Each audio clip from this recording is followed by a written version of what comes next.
Good morning dear students. आज हम ninth class की साइंस की वर्कशीट नंबर 58 को डिस्कस करेंगे। इस वर्कशीट में द्रव्यमान और भार के बारे में डिस्कस किया गया है।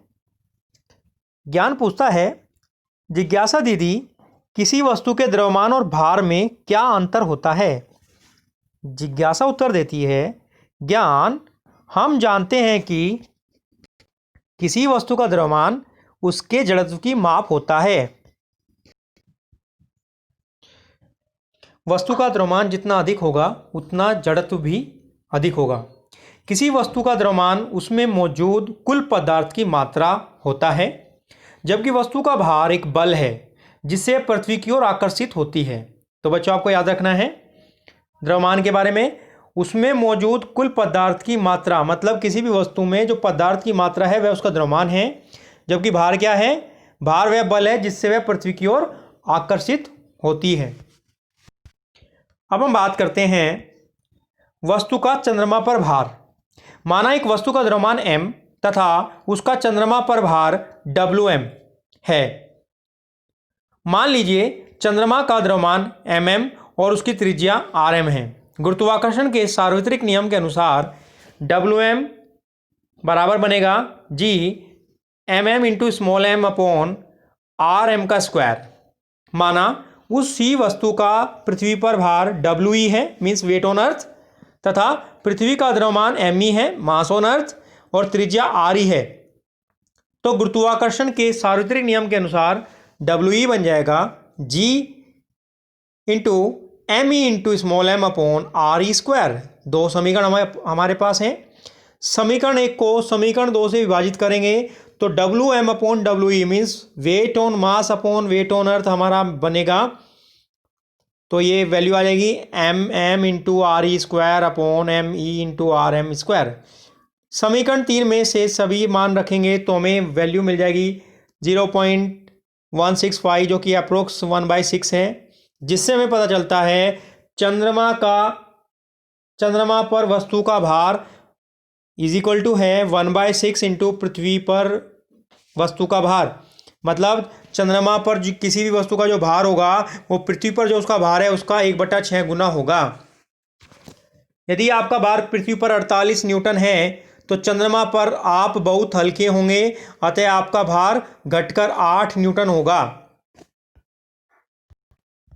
तो बच्चों, आप ये याद रखेंगे कि चंद्रमा पर वस्तु का भार 1/6 इंटू पृथ्वी पर वस्तु का भार।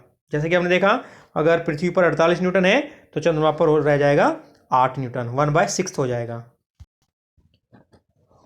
वस्तु पर पृथ्वी का आकर्षण बल वस्तु का भार कहलाता है। तो W इज इक्वल टू हम लिखेंगे m इंटू जी। वस्तु का भार एक बल है जिसका परिणाम और दिशा दोनों होते हैं।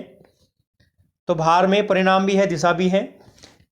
किसी भी वस्तु का अन्य ग्रह या उपग्रह पर भार उस स्थान द्वारा वस्तु पर लगने वाले गुरुत्वाकर्षण बल के कारण बदलता है, जबकि द्रव्यमान नहीं बदलता। अतः एक वस्तु का चंद्रमा पर भार चंद्रमा द्वारा उस पर लगाए गए गुरुत्वाकर्षण बल के बराबर होगा।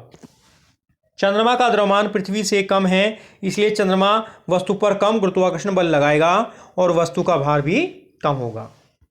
द्रव्यमान की इकाई केजी और भार की इकाई न्यूटन होती है। तो ऐसा यूनिट भी आप याद रखेंगे। द्रव्यमान यानी मास की किलोग्राम है और भार यानी वेट की न्यूटन है। 10 किलोग्राम द्रव्यमान वाली वस्तु का पृथ्वी पर भार होगा W is equal to m into G लेंगे तो वेट हमारा निकल जाएगा 98 न्यूटन। बच्चों, हम इसमें दिए गए प्रश्नों की बात करते हैं। पहला प्रश्न है, एक वस्तु का भार चंद्रमा और पृथ्वी में से किस पर का कारण स्पष्ट कीजिए। तो जैसा कि अभी हमने बात की थी, वस्तु का भार पृथ्वी की तुलना में चंद्रमा पर कम होगा, क्योंकि पृथ्वी की तुलना में चंद्रमा का द्रव्यमान कम है, अतः चंद्रमा पर गुरुत्वाकर्षण बल कम लगेगा, इसलिए वहां पर वस्तु का भार कम होगा। बात करते दूसरे प्रश्न की। किसी वस्तु के चंद्रमा पर भार को ज्ञात करने के लिए एक गणितीय सूत्र परिकलित कीजिए।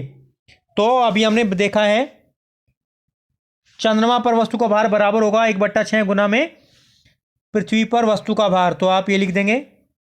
प्रश्न नंबर 3 की बात करते हैं। किसी भी ग्रह पर किसी वस्तु का भार कौन से कारक पर निर्भर करता है।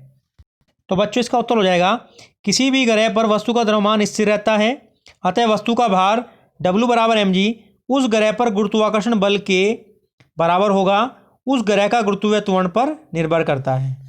बात करते हैं प्रश्न नंबर 4 की। यदि एक व्यक्ति का चंद्रमा पर भार 10 न्यूटन हो तो उसका भार पृथ्वी पर कितना होगा।